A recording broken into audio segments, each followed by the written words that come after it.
So how do you bring the PDFs into the Books app on an iPad? Let's explain that and let's get started. If it's your first time on the Foxtecc channel, I encourage you to check out some other videos and subscribe as well, because I'm just trying to help you out as much as I can. Anyways, you probably have your PDF files stored in the Files app. That is the most common situation. And when you usually tap on it, it will open up through some kind of application.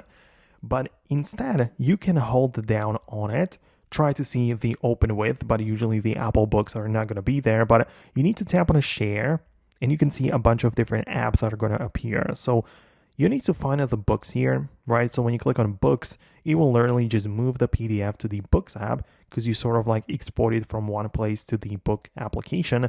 And there you'll be able to read your PDFs as if it were just a regular book. So naturally, the user interface in there is a bit different, or perhaps better. Some people prefer it. So yeah, that's how you can move or bring the PDF to the Books app on the iPad. There isn't really much else that you need to know about it. So I'm going to wrap up the video. Hit the thumbs up if it worked, and subscribe for more tutorials and videos like this one. So thanks a lot, and I'll see you later in the next videos.